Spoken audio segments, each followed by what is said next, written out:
welcome to my talking head review on Balzac and the Little Chinese Seamstress. Balzac and the Little Chinese Seamstress is a semi-autobiographical novel written by Dai Sijie, published in 2000 in French and in English in 2001. The novel is set in 1971, the middle of the Chinese Cultural Revolution, a period of time in which all Western influence in education was banned. The novel follows two boys, Luao and the narrator, going through the re-education process on the notorious mountain named Phoenix in the Sky. Upon the boys' arrival, they meet the tailor's daughter, the Little Chinese Seamstress, and Luao is attracted to her but says, "She's not civilized, at least not enough for me."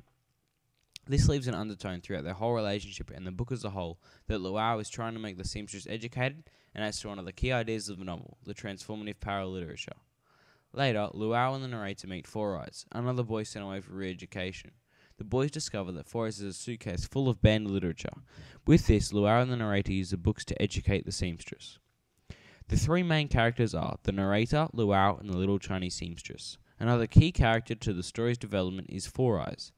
The majority of the novel is told from an unnamed narrator's perspective. The narrator starts off the novel as a semi-educated bourgeois, city folk, and can't think for himself. But as the novel develops, he develops his own thoughts and feelings through his reading of the books from Four Eyes' suitcase. Luao is the narrator's best friend and the son of a famous dentist. Luao is represented as a quick-thinking, arrogant character that thinks he's well above the non-educated and uncivilized peasants of the mountain. He uses the books he finds in Four Eyes' suitcase to re-educate the Little Chinese Seamstress, so that she will be educated enough for him. Luao acts as arrogant when he's teaching this little seamstress and when speaking to other people. He's very good at manipulating the villagers and their lack of education. An example is in the opening chapter when the village headman tries to burn the narrator's violin because it is a city toy, but Luao convinces the headman to listen to the narrator play a Mozart's sonata entitled Mozart is Thinking of Chairman Mao. The little seamstress is represented as a character going through her own transformative process. She is educated by Luao and the narrator about Western literature until she outgrows Luao towards the end of the novel and no longer has a need for him. Four Eyes is represented as the villain per se in the novel. His disobedience of the rules by bringing his books and then making Luao and the narrator work for his books, and ultimately uses him to do all these jobs when he is given a chance to leave the mountain and to return to the city as a journalist. The whole storyline is designed to enforce on key ideas, the transformative power of literature. From the Little Chinese Seamstress transformation from simple mountain girl to educated city citizen, and the narrator's journey from being unaware of the world around him to be able to form independent ideas, thoughts, and feelings. The transformative power of literature is highlighted by the seamstress in particular.